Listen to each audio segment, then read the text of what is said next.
داغی پھلوں سے تو کوئی فروٹ چاٹ بھی نہیں بناتا، انہوں نے حکومت بنا دی کہ سمجھ نہیں آ رہی مجھے کہ پھر کریڈٹ تو بنتا ہے نا کہ خان صاحب نے ان کی بھی آنکھیں کھول دیں، تو فرق کیا رہ گیا کہ کچھ عرصہ پہلے اداروں پر انگلیاں اٹھ رہی تھیں، ان پہ سب۔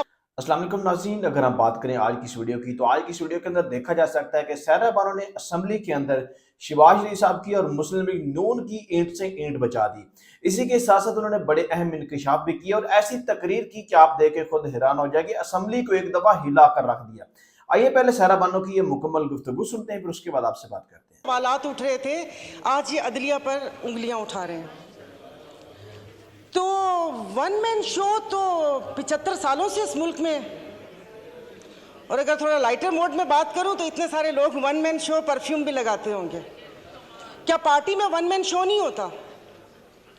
تو پوچھنا مجھے میرے 2-3 سوالات ہیں، پوچھنا یہ تھا کہ یہ ون مین شو کہ نہیں ہوگا، کیا یہ صرف عدلیہ کی حد تک ہوگا یا اس کا اطلاق باقی اداروں پر بھی ہوگا؟ یعنی کہ آپ حالات اس نہج تک لے کر جا رہے ہیں کہ نعوذ باللہ پھر چیف آف آرمی اسٹاف بھی نہ ہو، سارے جنرل چیف ہوں، ایک ان کا فیصلہ نہیں ہوگا۔ معیشت تو تباہ کر دی، اب ہاتھ دھو کر اداروں کے پیچھے پڑ گئے ہیں۔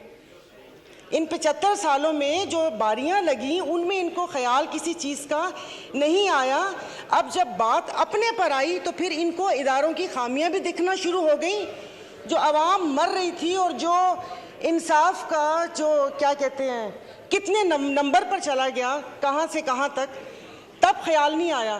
لیکن وہ کہتے ہیں نا کہ جب اپنے پاؤں جلے تو پھر اداروں کے اوپر آ گئے۔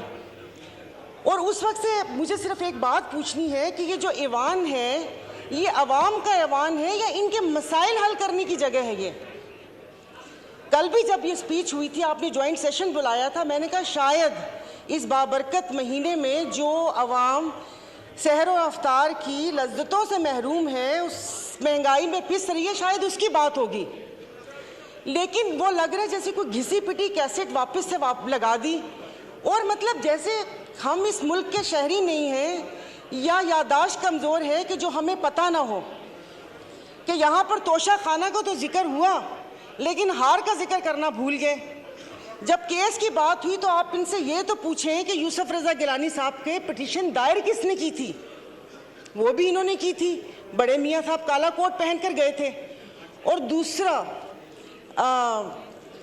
ہنسی بھی آ رہی تھی اور ترس بھی آ رہا تھا کہ انہوں نے ایک بات کی کہ اللہ پاک ہماری آسانیاں دور کرے، پیچھے بیٹھے ہوئے پٹواری نہیں سمجھیے گا، پنکھے فین، انہوں نے کہا آمین، سنا ہی نہیں کہ اللہ پاک آسانیاں دور کرے۔ اور دوسرا آپ نے صالح محمد کو بولا تشریف رکھیں، پی ایم صاحب بیٹھ گئے، تو کتنے معصوم ہیں۔ تو یہاں پر کوئی ایوان پہ عوام کی بات کرنی چاہیے۔ اسپیکر صاحب مطلب چیزیں ہاتھ سے جب پھسل جائیں گی تو پھر یہ نقصان پاکستان کا ہوگا۔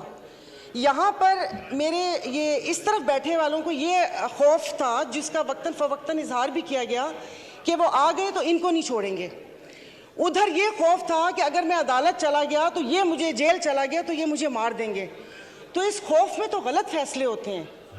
بہت سال پہلے کہا تھا ہم ادھر تم ادھر، اور آج کہہ رہے ہیں یا ہم یا تم، یہ تو ان کے بقا کی جنگ ہے۔